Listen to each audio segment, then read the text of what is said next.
미국 국방부에서 유출된 내부 문서로 미국이 발칵 뒤집어졌습니다. 여기에는 한국에 대한 얘기가 상당 부분을 차지하고 있어 세계인들의 관심을 불러일으키고 있는데요. 도대체 무슨 일인지 시작 전 구독과 좋아요 꾹 눌러주세요. 안녕하세요. 저는 미국 버지니아주 알링턴에서 일하고 있는 메릴이라고 합니다.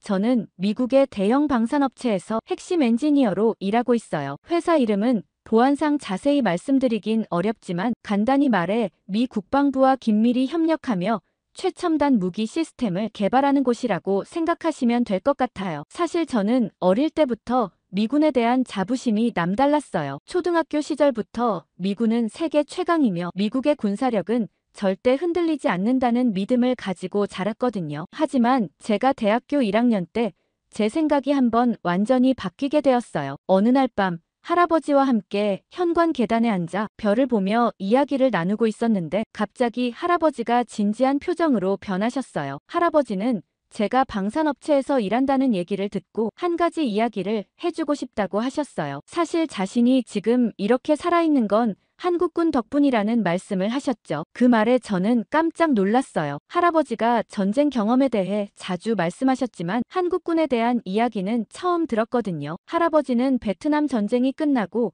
한참 후인 90년대 초반 중동 지역에 군 의무장교로 파병되셨어요. 당시 할아버지는 미 육군 소속 의무장교로 중동에서 평화유지 임무를 수행하고 계셨죠. 할아버지는 90년대 초 중동에서 의무부대를 이끌고 있었을 때의 일을 들려주셨어요. 당시 할아버지의 부대는 현지 민간인들에게 의료 지원을 제공하는 임무를 맡고 있었다고 해요. 어느 날 오후 할아버지와 의무부대 대원 12명은 의료 장비와 약품을 가득 실은 차량 3대로 외진 마을로 향하고 있었대요. 마을에서 약 5km 정도 떨어진 계곡을 지나는 순간 사방에서 총성이 울렸고 할아버지의 부대는 매복 공격에 걸린 걸 깨달았죠. 할아버지는 무전으로 급히 지원을 요청했지만 그들이 있던 곳은 산악 지형이라 통신이 원활하지 않았고 주 기지에서도 상당히 떨어져 있었다고 하더라고요. 당시엔 이미 운전병 2이 폭발로 사망했고 의무병 3명도 부상을 입었죠. 그때 갑자기 왼쪽 고지대에서 강렬한 사격 소리가 들려왔고 곧이어 매복해 있던 적들이 혼란에 빠진 걸 느꼈다고 하셨어요. 할아버지는 처음에 어떤 부대가 지원을 온 건지 알 수 없었다고 했어요. 하지만 곧 블랙호크 헬기 한 대가 상공에 나타났고 그 헬기에서 로프를 타고 검은 제복을 입은 군인들이 재빠르게 내려오는 모습을 봤다고 해요. 그들은 놀라운 속도와 정확도로 적진의 침투의 위협을 제거했고 10분도 채 되지 않아 모든 상황이 종료됐죠. 할아버지와 남은 부대원들이 안전지대로 대피했을 때 그제서야 그들이 한국 특수전단 소속이라는 걸 알게 됐다고 했어요. 당시 중동 지역에는 한국군도 파병되어 있었는데 그들 중 일부가 할아버지 부대의 SOS 신호를 감지하고 즉시 출동한 거였죠. 할아버지는 그날 한국 특전사 대원들의 움직임이 얼마나 정확하고 효율적이었는지 아직도 생생히 기억한다고 하셨어요. 마치 무슨 영화 속 장면처럼 그들은 완벽한 팀워크로 위험 상황을 단시간에 제압했다고 해요. 특히 인상적이었던 건 그들의 침착함과 전문성이었다고 강조하셨어요. 그들은 수적으로는 열세였지만 전술적으로는 압도적이었으며 할아버지가 본 가장 효율적인 군사작전 중 하나였다고 평가하셨죠. 할아버지는 그때 미군이 세계 최강이라는 생각이 얼마나 오만한 것이었는지 깨달았다고 말씀하셨어요. 미국인들은 항상 모든 면에서 최고라고 생각했지만 사실은 다른 나라들도 각자의 강점을 가지고 있었고 특히 한국군은 그날 할아버지에게 많은 충격을 줬다고 했죠. 할아버지는 그 경험 이후로 한국에 대한 존경심을 갖게 됐다고 하셨어요. 할아버지가 퇴역한 후에도 한국의 군사 발전에 관심을 가졌고 한국이 점점 더 강해지는 걸 보며 놀라워했죠. 특히 한국이 단순히 미국의 무기를 구매하는 나라에서 이제는 자체적으로 뛰어난 무기 시스템을 개발하는 나라로 성장한 것에 감탄하셨대요. 하지만 막상 방산업체에 다니고 나서 한국의 흔적은 크게 보이지 않았습니다. 그래서 할아버지 이야기를 전설 속의 이야기로만 생각했죠. 단순히 군사 능력이 뛰어나다 정도로 여겼습니다. 그런데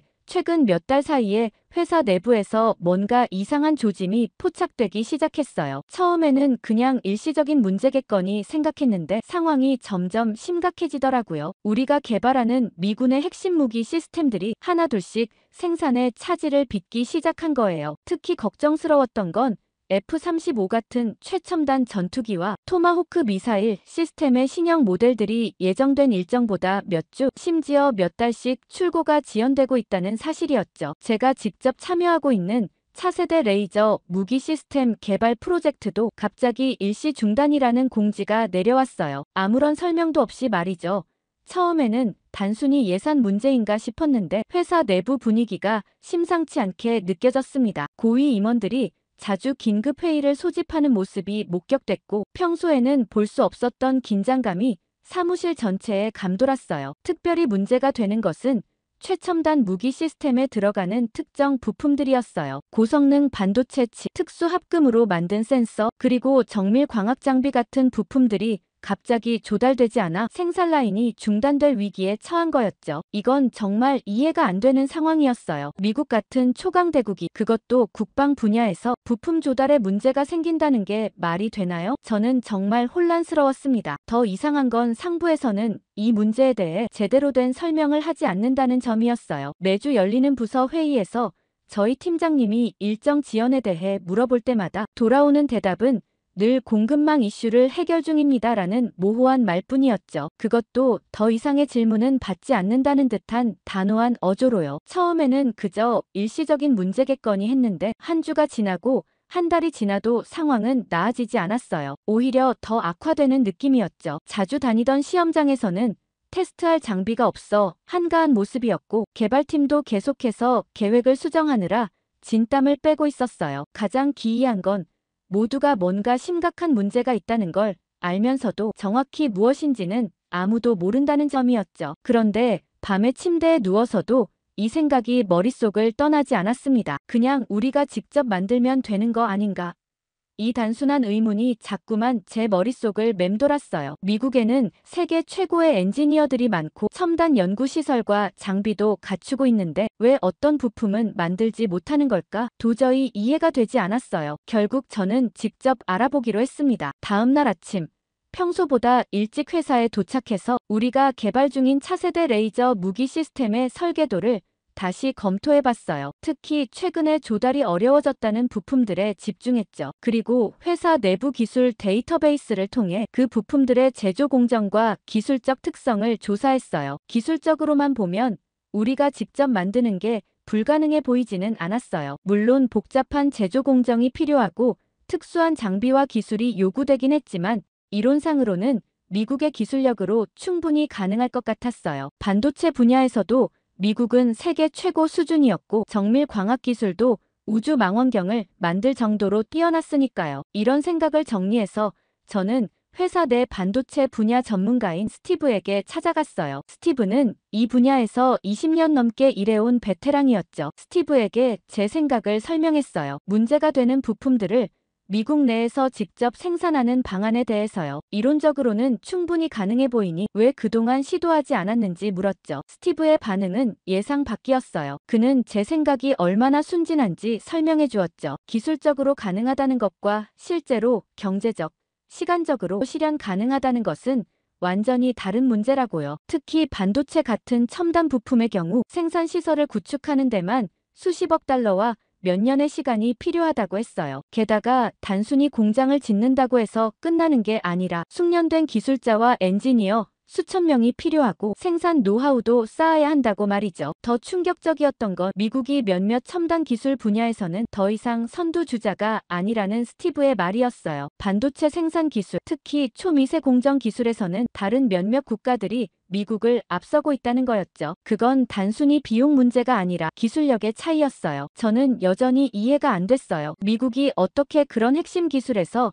뒤처질 수 있는 건지요. 스티브는 이게 지난 수십 년간 진행된 글로벌 산업 구조의 변화 때문이라고 설명했어요. 미국 기업들이 비용 절감을 위해 제조업을 해외로 이전하면서 중요한 제조 기술과 노하우가 함께 빠져나갔다는 거였죠. 그 결과 몇몇 핵심 분야에서는 미국이 더 이상 기술적 우위를 유지하지 못하게 되었다고요. 그러면서 우리가 겪고 있는 문제는 단순히 부품이 없어서가 아니라 그 부품을 만들 수 있는 능력이 없다는 거라고 말했어요. 물론 시간과 자원을 충분히 투자하면 가능하겠지만 당장은 어렵다는 말에 좌절할 수밖에 없었어요. 그러던 어느 날 아침 갑작스레 제 회사 이메일에 CEO 비서 명의의 메시지가 도착했어요. 메릴 엔지니어님, 오늘 오후 3시 15층 회의실로 오시기 바랍니다. 세부 내용은 현장에서 안내드리겠습니다. 라는 짧지만 긴장감 도는 내용이었죠. 전에 없던 일이라 약간 불안한 마음이 들었어요. 내가 뭘 잘못했나? 아니면 구조조정 대상인가? 온갖 생각이 머릿속을 맴돌았죠. 정확히 오후 3시에 15층 회의실에 도착했는데 문이 굳게 잠겨 있더라고요. 잠시 망설이다 노크를 했더니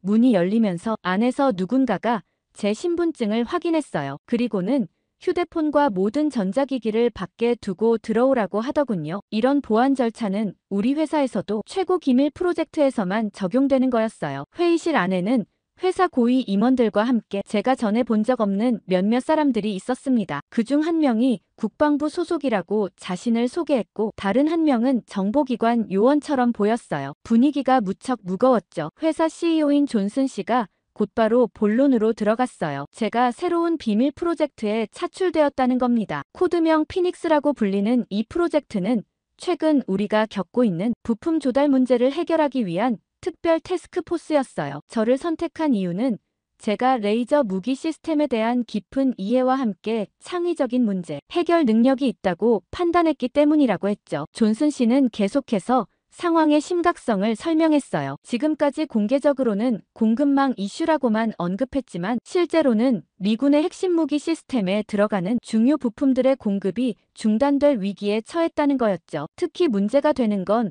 어떤 특정 국가에서 들어오던 부품이었는데 국제 정세 변화로 인해 그 공급이 불안정해졌다고 했어요. 어떤 국가인지는 구체적으로 언급하지 않았지만 곧 알게 될 거라고 했죠. 프로젝트의 목표는 분명했어요. 첫째, 부족한 부품을 대체할 수 있는 기술적 해결책을 찾는 것. 둘째, 새로운 공급망을 구축하는 것. 그리고 우선순위는 무조건 첫 번째였죠. 미국 내에서 생산 가능한 대체품을 빠르게 개발하는 게 시급했거든요. 존슨 씨의 설명이 끝나자 국방부 관계자가 자리에서 일어났어요. 그는 이 문제가 단순한 기업 차원의 이슈가 아니라 국가 안보와 직결된 중대한 사안이라고 강조했습니다. 그래서 제가 지금부터 하게 될 모든 일은 최고 기밀로 분류되며 가족에게조차 언급해서는 안 된다고 당부했죠. 미팅이 끝나고 나오니 머릿속이 복잡했어요. 뭔가 중요한 임무를 맡게 된 것 같은 자부심도 있었지만 한편으로는 불안감도 컸죠. 국가 안보와 직결된 문제라니 이건 제가 지금까지 맡았던 그 어떤 프로젝트보다 부담스러운 일이었어요. 다음 날부터 저는 회사 내 별도로 마련된 보안구역으로 출근하게 되었어요. 그곳에는 피닉스 프로젝트 팀원 10명 정도가 배정되어 있었는데 모두 각자 분야의 전문가들이었죠. 반도체 전문가, 소재 공학자, 공급망 전문가 등 다양한 배경을 가진 사람들이 모여 있었어요. 첫 업무는 문제가 되는 부품들의 정확한 목록과 기술적 스펙을 파악하는 일이었어요. 지금까지는 막연하게 특정 부품이라고만 들었지 정확히 어떤 부품이 문제인지 몰랐거든요. 보안 서버에 접속해서 자료를 검토하기 시작했는데 그 순간 제 눈을 의심할 수밖에 없었어요. 문제의 핵심 부품은 다름 아닌 한국에서 전량 공급되고 있던 고성능 반도체 모듈이었어요. 특히 충격적이었던 건 이 부품이 단순한 소모품이 아니라 미국 최신 무기 시스템의 두뇌 역할을 하는 핵심 부품이라는 점이었죠. F-35 전투기의 레이더 시스템, 토마호크 미사일의 유도장치, 그리고 제가 개발하고 있던 차세대 레이저 무기의 표적 감지 시스템까지 이 모든 첨단 무기들이 한국산 반도체 모듈 없이는 제대로 작동하지 않는다는 사실을 알게 된 거예요. 이건 정말 충격적인 발견이었어요. 그동안 저는 미국이 군사기술 분야에서 절대 우위를 점하고 있다고 믿어왔는데 알고 보니 우리가 자랑하던 첨단 무기들이 사실상 한국 부품에 의존하고 있었다니 머릿속이 혼란스러웠어요. 더 놀라운 건 이 한국산 부품의 기술적 우수성이었어요. 자세한 스펙을 분석해보니 이 반도체 모듈은 현재 미국 내에서 생산 가능한 것보다 성능이 최소 30% 이상 뛰어났고 전력 효율성과 내구성 면에서도 월등했습니다. 특히 극한의 환경에서도 안정적으로 작동하는 특성은 군사용 장비의 필수적인 요소였죠. 저는 해당 부품을 개발한 한국 기업에 대해 더 조사해봤어요. 이 회사는 원래 가전제품용 반도체를 생산하던 중견기업이었는데 약 15년 전부터 특수 목적용 반도체 개발에 집중 투자했다고 해요. 그리고 놀랍게도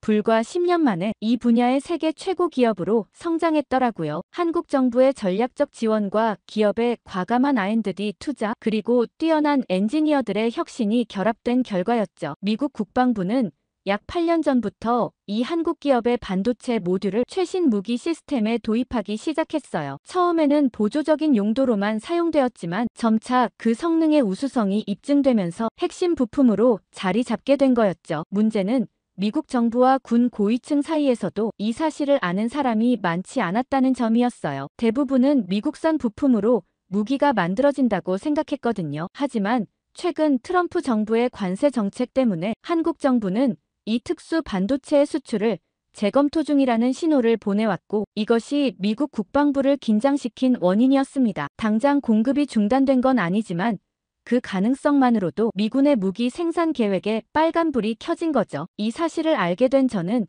마치 머리를 한 대 맞은 것 같았어요. 그동안 제가 굳게 믿어왔던 미국의 절대적 군사적 우위라는 관념이 완전히 무너지는 기분이었거든요. 미국이 다른 나라에, 그것도 한국 같은 작은 나라에 이렇게 의존하고 있다니 정말 믿기 어려웠어요. 그날 저녁 팀 회의에서 이 문제에 대해 논의했어요. 모두가 심각한 표정이었죠. 팀장인 로버트 박사는 상황을 요약해 주었어요. 현재 한국산 반도체 모듈의 재고는 약 6개월치밖에 남지 않았고, 만약 공급이 중단된다면 그 이후로는 새로운 무기 생산이 불가능해질 거라고요. 우리의 임무는 이 6개월 안에 대체 가능한 기술을 개발하거나 한국과의 공급 계약을 확실히 유지하는 방안을 찾는 것이었죠. 기술적 대안을 찾는 것이 우선이었기에 우리는 미국 내 반도체 기업들의 현재 기술 수준을 검토하기 시작했어요. 인텔, AMD, 퀄컴 같은 대기업부터 작은 스타트업까지 모든 가능성을 타진했죠. 하지만 결과는 실망스러웠어요. 현재 미국 기업들은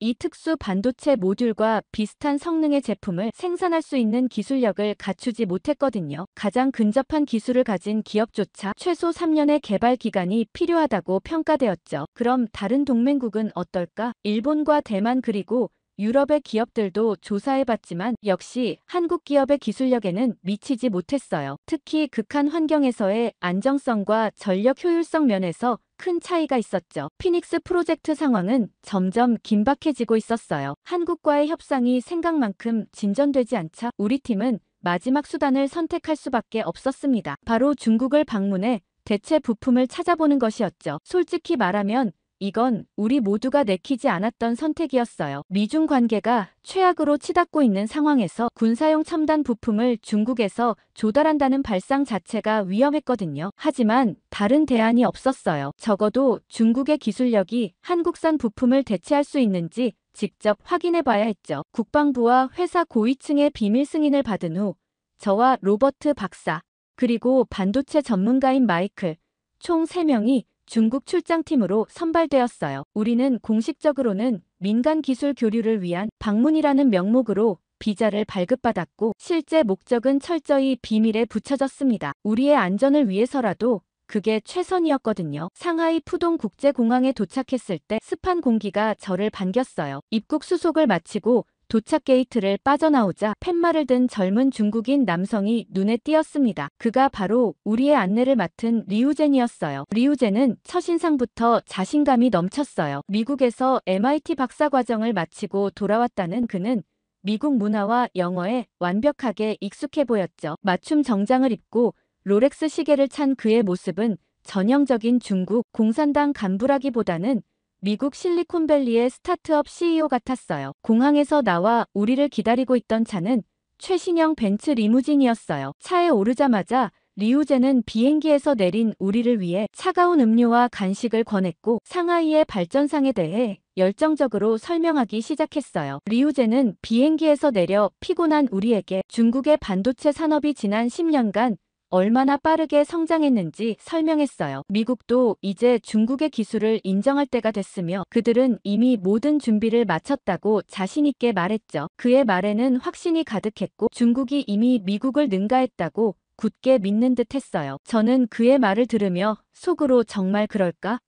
라는 의문이 들었지만 일단 직접 확인해 보기로 했어요. 미국에서도 중국의 기술 발전 속도에 대한 보고서를 많이 접했지만 실제로 얼마나 발전했는지는 직접 봐야 알 수 있으니까요. 차량이 상하이 시내를 통과하는 동안 창밖으로 보이는 풍경은 압도적이었어요. 끝없이 이어지는 마천루들, 최첨단 디지털 광고판들, 그리고 곳곳에 보이는 건설 현장들. 이 도시는 마치 미래에서 온 듯 했습니다. 뉴욕이나 LA도 이 정도로 미래지향적인 도시 풍경은 아니었어요. 리우제는 우리 일행을 호텔에 체크인할 시간도 주지 않고 곧바로 저녁 식사 장소로 안내했어요. 그는 특별한 환영 만찬을 준비했으며 회사의 최고 임원들이 모두 기다리고 있다고 말했습니다. 차가 도착한 곳은 상하이에서도 손꼽히는 최고급 레스토랑이었습니다. 정문부터 금빛으로 장식된 대리석이 눈부셨고 입구에는 전통 복장을 한 직원들이 줄지어 서서 우리를 맞이했어요. 안으로 들어서자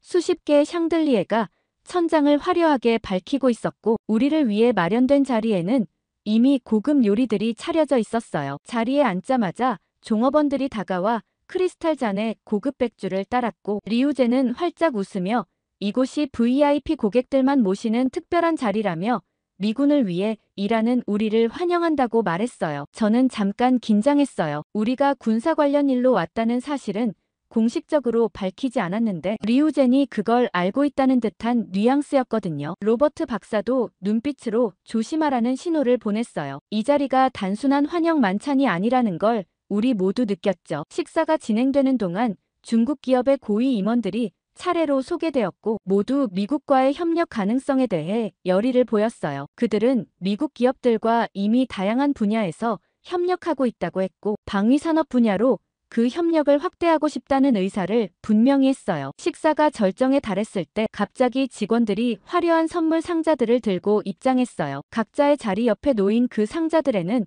고급 도자기 세트, 중국 전통 공예품, 심지어 희귀한 중국 차까지 담겨 있었어요. 그것도 각자의 취향과 관심사에 맞춰서 말이죠. 저는 이런 접대에 당황스러웠어요. 그들이 우리에 대해 상당히 깊이 조사했다는 사실이 드러났거든요. 저는 이 모든 접대가 단순한 환영 의식이 아니라는 걸 직감했어요. 리우젠과 그의 동료들은 지나칠 정도로 미국과 협력하고 싶어 했고 강한 로비가 느껴졌어요. 이런 상황은 전형적인 중국식 비즈니스 관행일 수도 있지만 방위산업 분야에서는 경계해야 할 신호였습니다. 하지만 저에게는 고급 식사나 비싼 선물보다 훨씬 중요한 것이 있었어요. 바로 그들이 생산할 수 있는 제품의 품질이었죠. 결국 우리가 중국에 온 목적은 한국산 부품을 대체할 만한 품질의 제품을 찾는 것이니까요. 만찬이 끝나갈 무렵 저는 더 이상 시간을 낭비하지 않기로 결심하고 단도직 입적으로 제품을 직접 볼 수 있는지 물었어요. 제 질문에 분위기가 잠시 어색해졌어요. 리우제는 능청스럽게 웃으며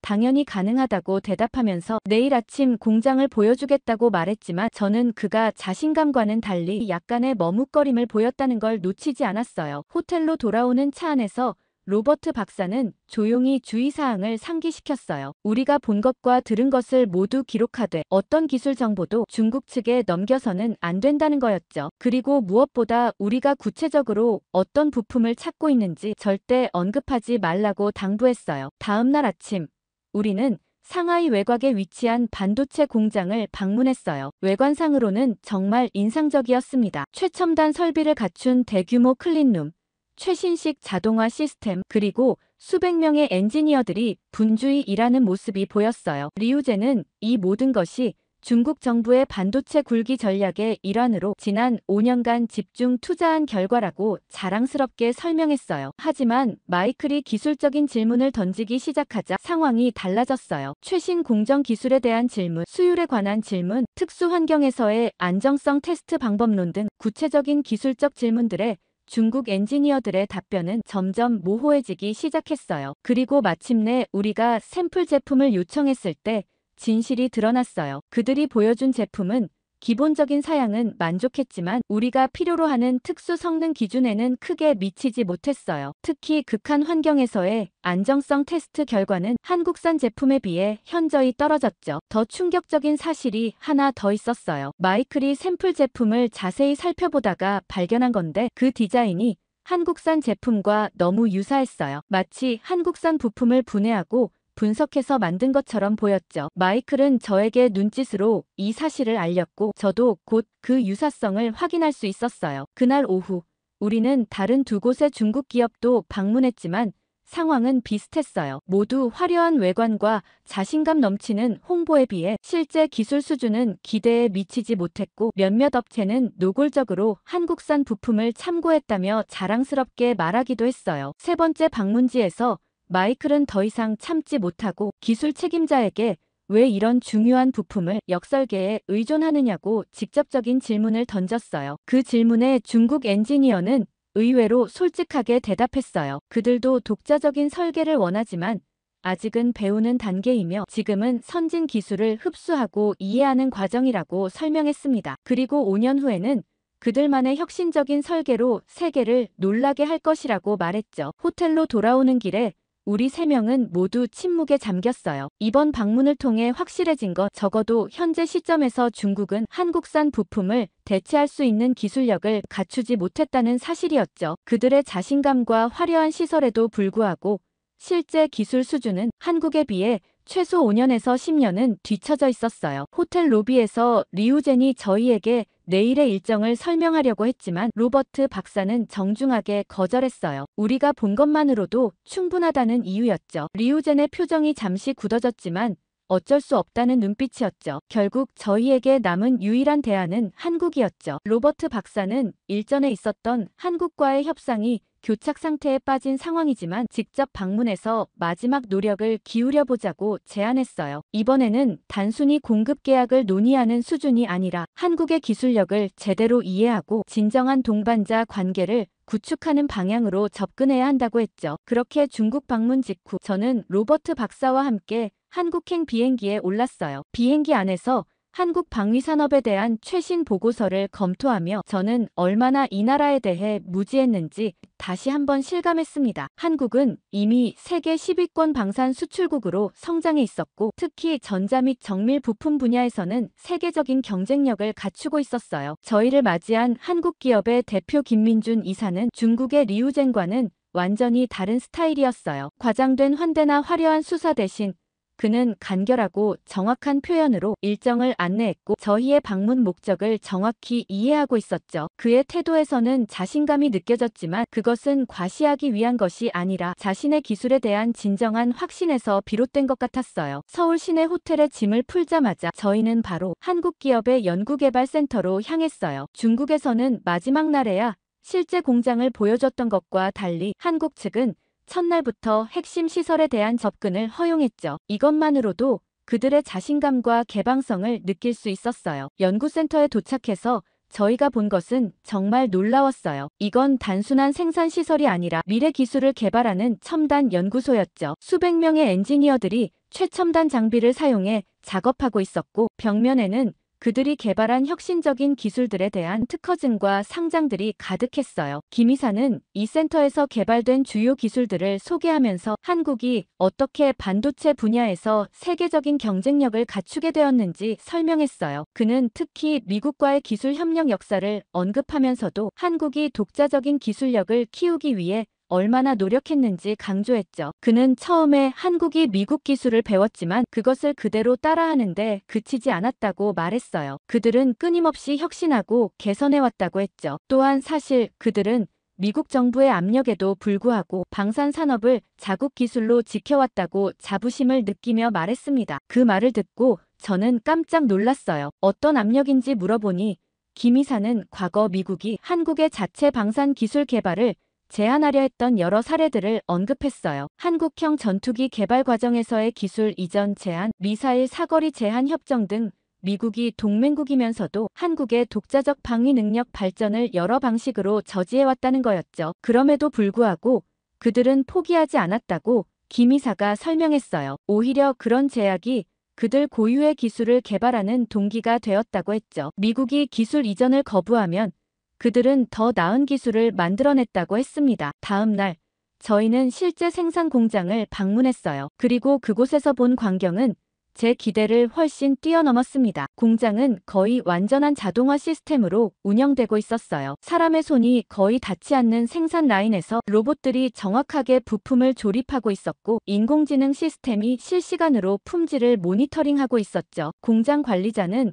그들의 품질 기준이 미군이 요구하는 것보다 훨씬 엄격하다고 자랑스럽게 말했어요. 사실 몇 년 전부터 그들은 미군이 요구하는 사양을 뛰어넘는 제품을 개발해왔다고 했죠. 미군이 이제야 그 가치를 인정하기 시작한 것 같다고 그는 덧붙였어요. 그러면서 이제는 함께 걸어가는 파트너이며 일부 분야에서는 그들이 앞서 있기도 하다고 했죠. 진정한 동맹은 서로의 강점을 인정하고 보완하는 관계가 되어야 하지 않겠냐고 그는 물었습니다. 그의 말은 저에게 깊은 울림을 주었어요. 저는 그동안 미국이 한국을 바라보는 시각이 얼마나 일방적이었는지 깨닫게 되었습니다. 김 이사는 많은 한국인들이 미국이 그들의 가치를 제대로 인정하지 않는다고 느끼고 있다고 우려를 표했어요. 특히 젊은 세대들은 더 이상 미국을 무조건적인 동맹으로 보지 않는다고 했죠. 이런 상황이 지속된다면 한국 정부도 국민 여론을 무시할 수 없을 거라고 했습니다. 그의 말은 위협이 아니라